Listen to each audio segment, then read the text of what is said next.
नमस्कार, मैं हूं अंकुर और आप देख रहे हैं सत्य हिंदी का न्यूज बुलेटिन। एक नजर अब तक की सुर्खियों पर। आईएमएफ ने अपने ताजा विश्लेषण में पाया है कि आर्टिफिशियल इंटेलिजेंस यानी एआई की वजह से आने वाले समय में 40% नौकरियों पर असर पड़ेगा। आईएमएफ की मैनेजिंग डायरेक्टर क्रिस्टालिना जॉर्जिएवा कहती हैं, अधिकांश परिस्थितियों में एआई गैर बराबरी को भी बदतर हालात में ले जाएगा। जॉर्जिएवा ने कहा कि नीति निर्माताओं को इस परेशान करने वाले चलन पर ध्यान देना चाहिए ताकि तकनीकी की वजह से सामाजिक परेशानियों को बढ़ने से रोका जा सके। एआई के प्रसार ने इसके फायदों के साथ साथ इसके जोखिमों पर भी चर्चा तेज कर दी है। आईएमएफ ने कहा कि एआई का असर बड़ी संख्या में नौकरियों पर होगा।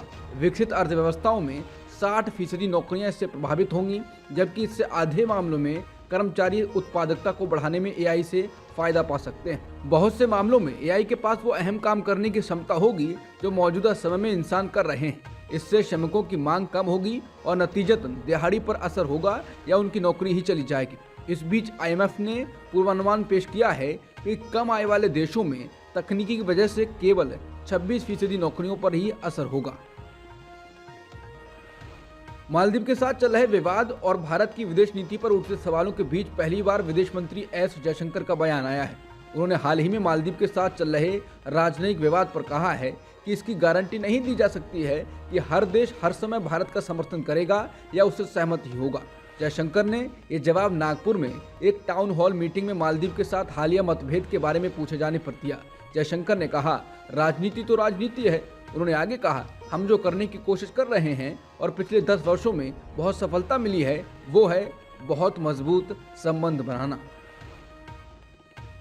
मालदीव के राष्ट्रपति मोहम्मद मुइज्जू ने चीन के साथ अपने देश के रणनीतिक संबंधों पर बात की है।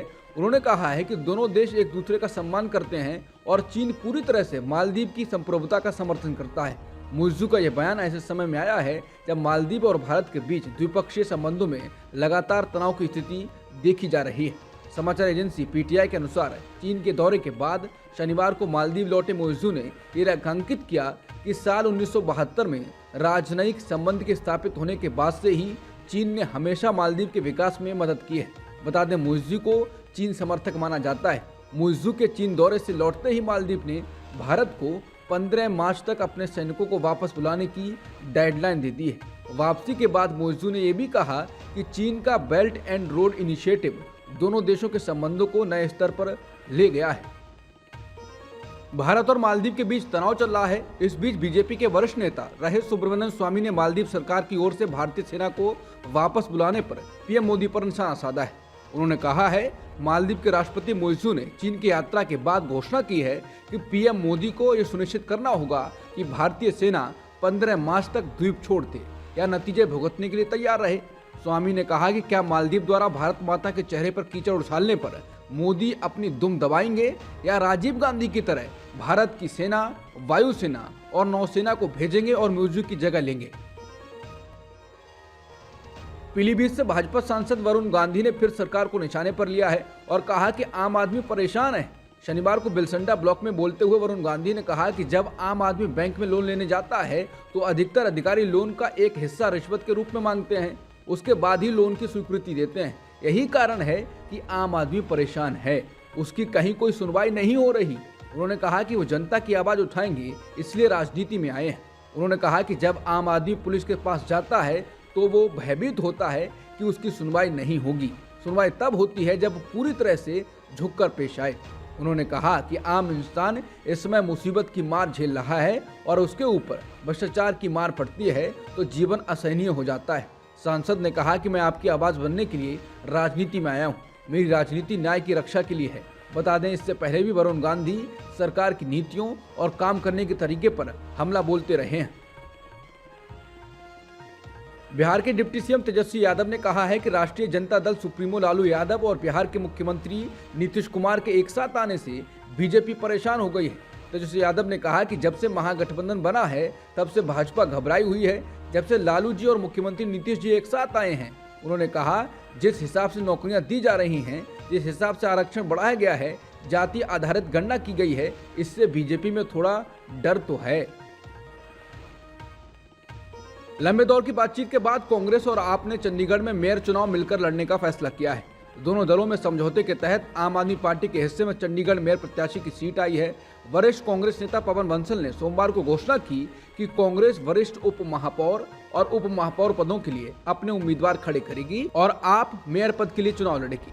इंडिया गठबंधन के नजरिए से इसे काफी महत्वपूर्ण माना जा रहा है। हालांकि आप और कांग्रेस ने पिछले महीनों सीट बंटवारे का समीकरण तय नहीं होने के कारण चंडीगढ़ में मेयर चुनाव के लिए अपने उम्मीदवारों की घोषणा कर दी थी, लेकिन सोमवार को हुए घटनाक्रम के बाद फिर से घोषणा की गई। इंडिया में शामिल होने की खबरों के बीच मायावती ने अब साफ कर दिया है कि उन्होंने कहा है कि लोकसभा चुनाव में उनकी पार्टी किसी अन्य दल या गठबंधन से कोई गठजोड़ नहीं करेगी। मायावती ने कहा कि हमारी पार्टी लोकसभा आम चुनाव अकेले ही लड़ेगी, किसी भी पार्टी या गठबंधन के साथ चुनाव नहीं लड़ेगी। बता दें, बीते कुछ दिनों से मायावती के विपक्षी दलों के गठबंधन इंडिया में शामिल होने की अटकलें लगाई जा रही थी। मीडिया रिपोर्टों के मुताबिक कांग्रेस पार्टी के नेताओं ने दावा किया था कि वो मायावती की पार्टी से बात कर रहे हैं। इस बीच अखिलेश यादव ने सवाल उठाया था कि चुनाव के बाद मायावती की गारंटी कौन लेगा। कांग्रेस नेता राहुल गांधी की भारत जोड़ो न्याय यात्रा रात को नागालैंड में ठहरेगी। जयराम रमेश ने बताया कि भारत जोड़ो न्याय यात्रा के दूसरे दिन की शुरुआत सुबह 7:30 बजे शिविर स्थल पर सेवा दल द्वारा पारंपरिक रूप से किए गए ध्वजारोहण के साथ हुई। उन्होंने आगे लिखा, यात्रा मणिपुर में सेकमाई से कांगपोकपी और फिर सेनापति से गुजरते हुए आगे जाएगी। यात्रा में शामिल लोग आज रात नागालैंड में रुकेंगे। दिसंबर में महंगाई के मोर्चे पर झटका लगा है। रिटेल महंगाई के बाद अब थोक महंगाई दर भी दिसंबर में 9 महीने की ऊंचाई पर पहुंच गई है। सोमवार को वाणिज्य मंत्रालय की ओर से जारी ताजा आंकड़ों के मुताबिक दिसंबर में थोक महंगाई दर 0.73% रही है, जो कि नवंबर में 0.26% थी। राम मंदिर ट्रस्ट के महासचिव चंपत राय ने अब बताया है कि मैसूर के रहने वाले शिल्पकार अरुण योगीराज की बनाई प्रतिमा को ही राम मंदिर प्राण प्रतिष्ठा के लिए चुना गया है। समाचार एजेंसी पीटीआई की खबर के अनुसार पुरानी प्रतिमा को लेकर किए गए सवाल पर चंपत राय ने कहा कि रामलला की पुरानी प्रतिमा को भी नए मंदिर के गर्भगृह में रखा जाएगा। चंपत राय ने कहा कि राम मंदिर के गर्भगृह के अंदर पीएम मोदी, आरएसएस प्रमुख, यूपी सीएम, नृत्य गोपाल जी महाराज, यूपी गवर्नर और मंदिर के सभी ट्रस्टी मौजूद रहेंगे। राम मंदिर की प्राण प्रतिष्ठा को लेकर पीएम मोदी ने कहा है कि मैं भावुक हूं, जीवन में पहली बार मुझे ऐसी भावनाओं का अनुभव हो रहा है। इसके बाद इसी खबर को रीट्वीट कर बीजेपी नेता सुब्रमण्यम स्वामी ने पीएम मोदी को निशाने पर लिया और राम सेतु की याद दिलाई। उन्होंने कहा है कि अगर वो ईमानदार हैं तो उन्हें राम सेतु को राष्ट्रीय धरोहर स्मारक घोषित करने के मेरे प्रस्ताव को मंजूरी देनी चाहिए। ये उनके पीएम डेस्क पर पिछले 10 साल से लंबित है। कांग्रेस के यूपी अध्यक्ष अजय राय ने कांग्रेस नेताओं के 22 जनवरी को राम मंदिर नहीं जाने के फैसले पर अपनी राय रखी है। उन्होंने आरोप लगाया है कि 22 जनवरी को राम मंदिर में होने वाला प्राण प्रतिष्ठा कार्यक्रम को प्रधानमंत्री मोदी अपना इवेंट बनाने के प्रयास में हैं। अजय राय ने सोमवार को अयोध्या के राम मंदिर में दर्शन के पहले कहा कि रामलला पहले से ही वहां प्रतिष्ठित हैं। अजय राय ने कहा, 22 तारीख का जो कार्यक्रम है उसमें पहले ही हमारे चारों शंकराचार्य ने जाने से इनकार कर दिया है, क्योंकि मोदी जी उसे अपना व्यक्तिगत कार्यक्रम बना रहे हैं। बीएसपी सुप्रीमो मायावती ने कहा है कि उन्हें अयोध्या के राम मंदिर में होने वाले प्राण प्रतिष्ठा समारोह का निमंत्रण मिला है, लेकिन कार्यक्रम में जाने को लेकर अभी उन्होंने कोई फैसला नहीं किया है। अपने जन्मदिन के मौके पर की गई प्रेस कॉन्फ्रेंस में मायावती ने कहा कि राम मंदिर से संबंधित प्रोग्राम जो इस महीने 22 जनवरी को होने जा रहा है, मुझे इसका निमंत्रण मिला है, अभी वहां जाने का फैसला नहीं लिया है। मायावती ने कहा कि अभी मैं अपनी पार्टी के काम में बहुत व्यस्त हूं, लेकिन अयोध्या में 22 जनवरी को राम मंदिर को लेकर जो भी कार्यक्रम होने जा रहा है उस पर हमारी पार्टी को कोई ऐतराज नहीं है, इसका हम स्वागत करते हैं। मायावती ने इस मौके पर बाबरी मस्जिद का भी जिक्र किया। उन्होंने कहा कि जब बाबरी मस्जिद को लेकर भी ऐसा कोई कार्यक्रम होता है तो उसे लेकर भी हमारी पार्टी को कोई ऐतराज नहीं होगा, उसका भी हम स्वागत करेंगे। मायावती ने कहा, हमारी पार्टी धर्मनिरपेक्ष पार्टी है, हमारी पार्टी सभी धर्मों का एक बराबर सम्मान करती है। राम मंदिर के प्राण प्रतिष्ठा कार्यक्रम में कांग्रेस के शामिल न होने के सवाल पर शिवसेना यूबीटी के सांसद संजय राउत ने कहा, राम मंदिर के कार्यक्रम में जो भी जाना चाहता है उसे जाना चाहिए। राम बीजेपी के प्राइवेट प्रॉपर्टी तो है नहीं, राम सबके हैं और हम सबको जाना चाहिए। जिनको जिनको बुलाया गया है उन्हें जाना चाहिए और जिन्हें नहीं बुलाया गया है उन्हें भी जाना चाहिए। ये निमंत्रण देने वाले कौन होते हैं? अयोध्या में क्या बीजेपी कार्यालय बना है जो ये बताएंगे कि कौन आएगा और कौन नहीं आएगा? राम सबके हैं और सबको आना चाहिए। आरएसएस के प्रमुख मोहन भागवत ने कहा है कि अयोध्या में राम मंदिर के निर्माण के साथ ही लंबे वक्त से देखा जा रहा एक सपना पूरा हो रहा है। साथ ही उन्होंने ढहा दी गई बाबरी मस्जिद को गुलामी का प्रतीक बताया। साल 1992 में कार सेवकों द्वारा गिराई गई बाबरी मस्जिद का जिक्र करते हुए मोहन भागवत ने रविवार को कहा, अयोध्या में गुलामी के प्रतीक को ध्वस्त कर दिया गया, लेकिन वहां किसी अन्य मस्जिद को कोई नुकसान नहीं पहुंचाया गया। कार सेवकों ने कहीं भी दंगा नहीं किया।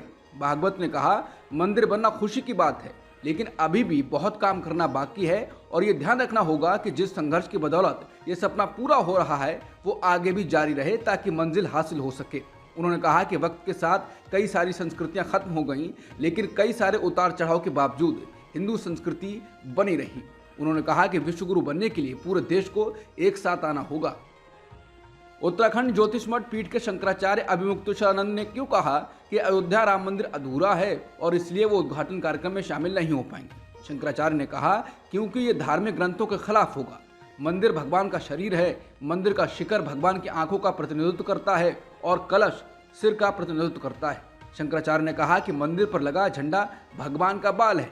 बिना सिर या आंखों के शरीर में प्राण प्रतिष्ठा करना सही नहीं है, ये हमारे शास्त्रों के खिलाफ है। इसलिए मैं वहां नहीं जाऊंगा, क्योंकि अगर मैं वहां जाऊंगा तो लोग कहेंगे कि शास्त्रों का उल्लंघन किया गया है।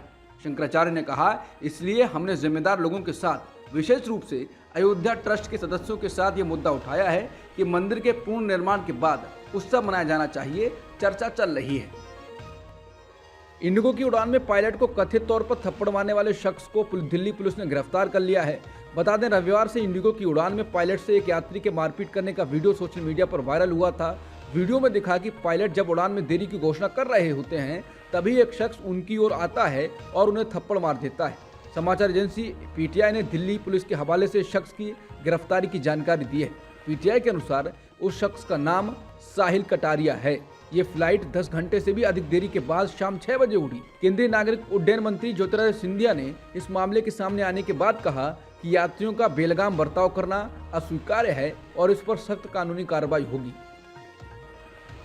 सचिन तेंदुलकर ने खुद के एक फेक वीडियो की जानकारी देते हुए बताया है कि इस वीडियो में डीप फेक तकनीक का इस्तेमाल किया गया है और उन्हें एक ऐप का प्रचार करते हुए दिखाया जा रहा है। उन्होंने इलेक्ट्रॉनिक्स आईटी मंत्रालय और इस मंत्रालय के केंद्रीय राज्य मंत्री राजीव चंद्रशेखर से भी इस पर एक्शन लेने की अपील की है। उन्होंने एक्स पर लिखा है, ये वीडियो नकली है और आपको धोखा देने के लिए बनाया गया है। टेक्नोलॉजी का इस प्रकार का दुरुपयोग बिल्कुल गलत है। आप सबसे विनती है कि ऐसे वीडियो या ऐप या विज्ञापन आपको अगर नजर आए तो उन्हें तुरंत रिपोर्ट करें। सोशल मीडिया प्लेटफॉर्मों को भी सावधान रहना चाहिए और उनके खिलाफ की गई शिकायत पर जल्द से जल्द एक्शन लेना चाहिए।